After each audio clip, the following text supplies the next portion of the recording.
যে ছেলেটাকে হাজার হাজার মানুষ চিনে, যার একটা ছক্কায় পুরো স্টেডিয়াম চিৎকার করে ওঠে, যার ছবি আজ পত্রিকায় পাতায়, একসময় সেই ছেলেটার নিজের একটা ভালো ক্রিকেট ব্যাটও ছিল না।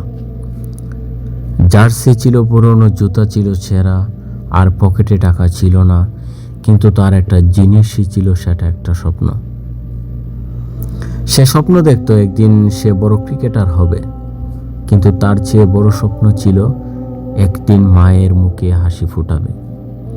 এটা কোনো বিখ্যাত ক্রিকেটারের সত্য ঘটনা নয়, এটা হাজারো দরিদ্র প্রতিভাবান ছেলের গল্পের প্রতিচ্ছবি। একজন ছেলের গল্প যে প্রমাণ করেছিল পরিস্থিতি মানুষকে থামাতে পারে, কিন্তু স্বপ্নকে নয়। ছোট্ট ঘর, বড় স্বপ্ন। ছেলেটার নাম ছিল আরিফ। একটি দরিদ্র পরিবারের জন্ম তার। বাবা দিনমজুর, সকাল হলে কাজের খুঁজে বেরিয়ে যেতেন। কখনো কাজ মিলত, কখনো মিলত না, আর মা সংসার সামলাতেন। অভাব ছিল প্রতিদিনের সঙ্গী, কিন্তু আরিফের চোখে ছিল অন্য একটা পৃথিবী। পাহাড়, ছোট্ট মাঠে যখন অন্য ছেলেরা ক্রিকেট খেলতো, আরিফ দূরে দাঁড়িয়ে দেখত। তারপরে একদিন একটা ছেলে বলল, তুই শুধু দাঁড়িয়ে দেখিস কেন, খেলবি? আরিফ লজ্জা পেয়ে বলল, আমার তো ব্যাট নেই। ছেলেটা নিজের পুরনো ব্যাটটা এগিয়ে দিয়ে বলল, নিয়ে খেল। সেদিন আরিফ প্রথমবার ব্যাট হাতে নিল, আর সেই মুহূর্তে তার জীবনের সবচেয়ে বড় স্বপ্নের শুরু। মায়ের কাছে প্রথম স্বপ্ন। সন্ধ্যায় আরিফ বাড়িতে ফিরে মাকে বলল, মা, আমি ক্রিকেটার হব। মা হাসলেন, বললেন, হবি বাবা, কিন্তু আগে পড়াশোনাটা ঠিক মতো কর। আরিফে বলল, আমি একদিন টিভিতে খেলবো মা। মা ছেলের দিকে তাকিয়ে কিছুক্ষণ চুপ করে থাকলেন, তারপর বললেন, তুই যদি সত্যিই চাস তাহলে আমি চেষ্টা থামাবি না। সেই রাতে মা তার পুরনো কাপড় দিয়ে ছেলের জন্য একটা ছোট ব্যাগ বানিয়ে দিলেন। ব্যাগের ভিতরে এক জোড়া পুরনো জুতা, একটা পানির বোতল, আর একটা শুকনো রুটি। এটাই ছিল আরিফের ক্রিকেট কিট। যে প্রথম অপমান। কয়েক বছর পর আরিফ স্থানীয় একটি ক্রিকেট একাডেমিতে ট্রায়াল দিতে গেল। তার গায়ে পুরনো পোশাক, গায়ে পুরনো জুতা, অন্য ছেলেদের হাতে দামি ব্যাট, কিন্তু নতুন জার্সি পরে এসেছে। আরিফ চুপ করে দাঁড়িয়েছিল। একজন বলল, তোর ব্যাট কোথায়? আরিফে বলল, আমার নিজের ব্যাট নেই। লোকটা হাসলো। ব্যাট নেই, জার্সি নেই, ক্রিকেটার হবি কিভাবে? আরিফ কিছু বলল না, সে শুধু ব্যাটটা হাতে নিল। তারপর মাঠে নামলো। প্রথম বল ডট বল, দ্বিতীয় বল বাউন্ডারি, তৃতীয় বল আর একটা বাউন্ডারি। সবাই চুপ। কোচ তার দিকে তাকিয়ে বললেন, এই ছেলেটার ট্যালেন্ট আছে। সেদিন আরিফ বুঝেছিল মানুষ আপনার পোশাক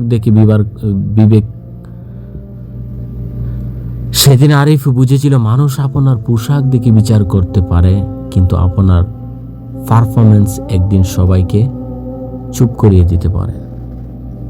মায়ের ত্যাগ। আরিফ নিয়মিত অনুশীলন শুরু করল, কিন্তু সমস্যা হলো তার ভালো ব্যাট দরকার, দাম অনেক, বাবার কাছে টাকা নেই। একদিন আরিফ বাড়িতে এসে বলল, বাবা, আমার একটা ব্যাট দরকার।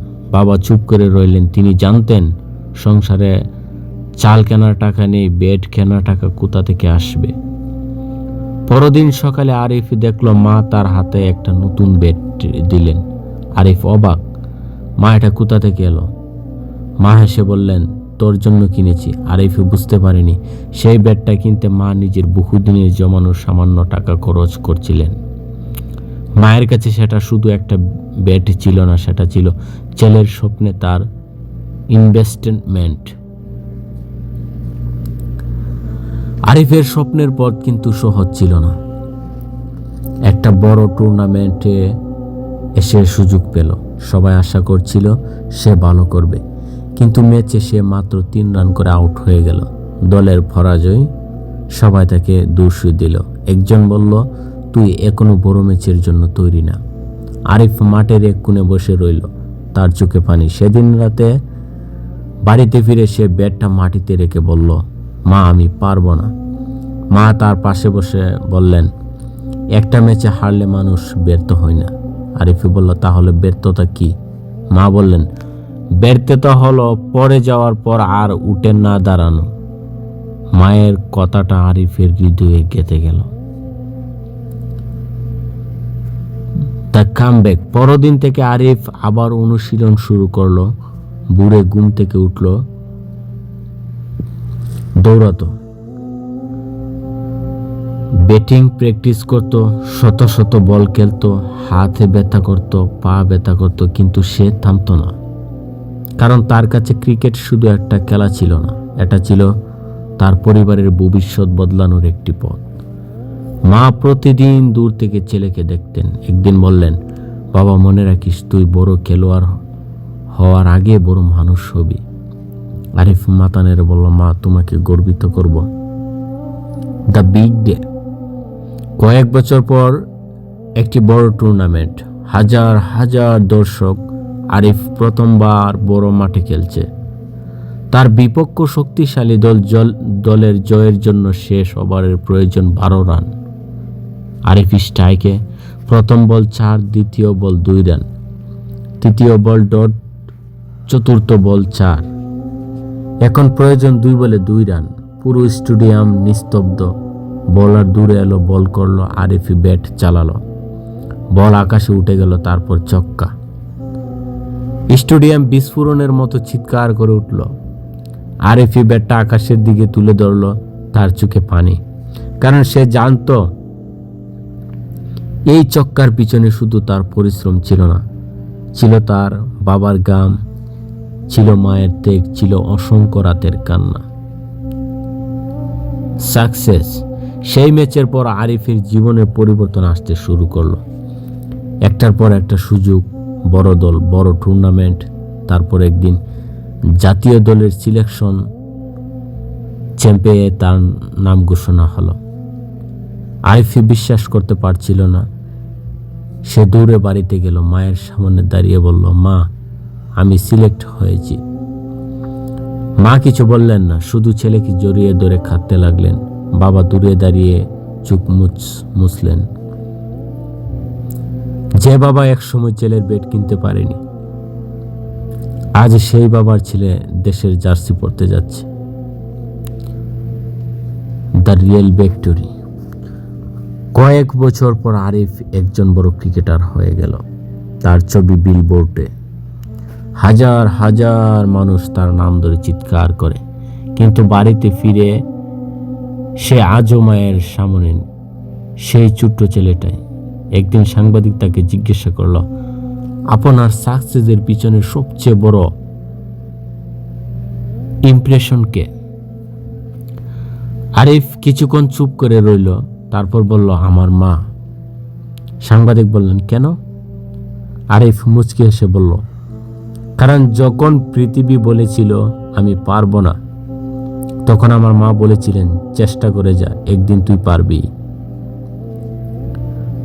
তারপর আরিফ ক্যামেরার দিকে তাকিয়ে বলল, আজ আমি যে জার্সি পরি সেটা শুধু আমার নয়, এর মধ্যে আমার বাবার ঘাম আছে, আমার মায়ের দোয়া আছে, আর সেই ছোট্ট ঘরের স্বপ্নটা আছে।